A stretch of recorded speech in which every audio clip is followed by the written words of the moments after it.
nose. I think it's just because of how open this is, but I'm getting a ton. Oh. It smells way more like sweeter and refined than regular Stagg. So I'm still getting a ton of cherry. Mm-hmm. Cherry, I'm getting brown sugar. Ton of cherry, ton of brown sugar. A little bit of vanilla. It's more of a sugary, it's more of a brown sugar sweetness. So like it's definitely oaky. It's definitely, which makes sense because it's a 12-year version of Baby Stagg. All right, let's do it.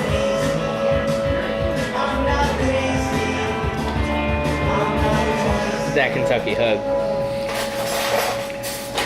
I see why people say this is one of the greatest bourbons of all time. I agree. And it definitely justifies people hunting for it the way they do. And people say that 2018 was one of the not as good years. And I think it's phenomenal still. Like, yes. So it is worth noting this is the 2018 George T. Stagg. And honestly, Stagg Jr. I think is just as good, but in a different way. Right. Because it's younger. Because this one has a lot more of the sweetness, a lot more oak. It has a ton more oak, ton more vanilla, ton more brown sugar. It has a little bit of... it still has cherry, but it doesn't have like the cherry cola that Stagg Jr. has. Right. It's the cherry isn't like a sweeter cherry. It's more toward like the oaky kind of, like the oaky drier kind of flavor. And then like the cherry on this one is more of like... What's the proof on it? Cocktail Is cherry. that 124.3? Yes. 124.9. 9, okay. So it's 62.45%. And it has the one thing that this has, that Stagg Jr. also has very distinctly, but I like this more for, is the Kentucky Hug. Oh yeah, because I mean like... Just a little bit, it's just a little bit more. Well, I mean, you and I both prefer like the sweeter bourbons that like edge more towards like the dessert flavors. That's why you love, wheated bourbon so much. Right. Like...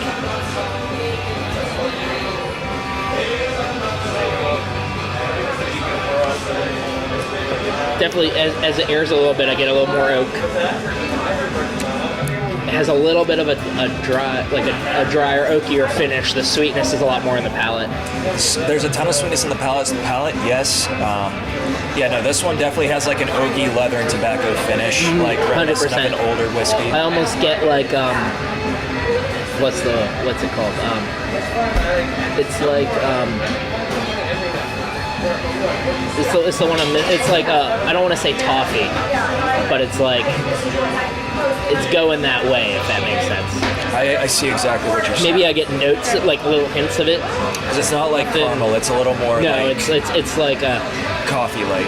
Right, coffee. That actually might be a little bit closer. It's still not a coffee flavor, but it almost has that like coffee bean kind of... I would say like the way a coffee bean smells. Honestly, the funny thing is I think Kahlua tastes more like what coffee smells like, and coffee itself is too more aggressive. I think that like the note we're talking about is like a Kahlua. Kahlua is like makes the most sense. Right. Wow, is that good? Yeah. Yeah, this and probably the LaRue Weller are like peak birthday shots. You buy like, I mean, that's literally what this is, but for like what you and I like, yes, those are like the peak of what we can get.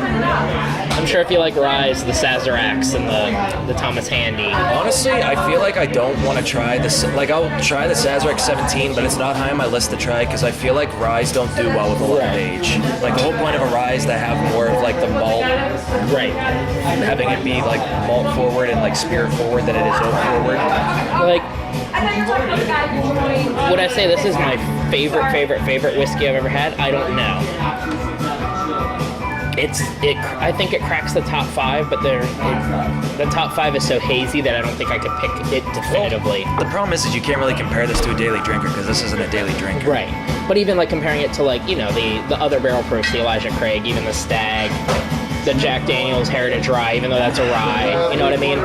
Like it's still it's kind of in a league of its own, but like... Yeah, because honestly, I don't know if I can say I like this better than Elijah Craig B520. Because B520 is such a decadent dessert. Just wait till you try this A121. Is it really desserty? It's the second lowest proof of one they've ever made. So... Sounds good enough to me. That could be one of the ones we tried, for all I care. Because now Ryan's joining us, so he'll want to try it. And I can stay as long as I want tonight because I'm staying up until 6 a.m. tomorrow because I got night shift tomorrow. Right. So like I can leave. I'll probably want to leave around like midnight, 1 o'clock, so I don't piss off anybody going home by getting home super late. But right. But anyway, this is yes. Is it worth this for a pour? Hell yes. Is it worth it for the bottle if you can find it not absurdly marked up? Yes. Like, if you can find this bottle for $300, would you buy this bottle? I think for $300 I would. Like, to have it? Yes, I think I would. I think that's pushing where I would have the cutoff for me, but we'll find out. That says a lot from me because I very rarely say, oh yeah, I would buy this and it's over $100. No, I would buy this. I'm really looking forward to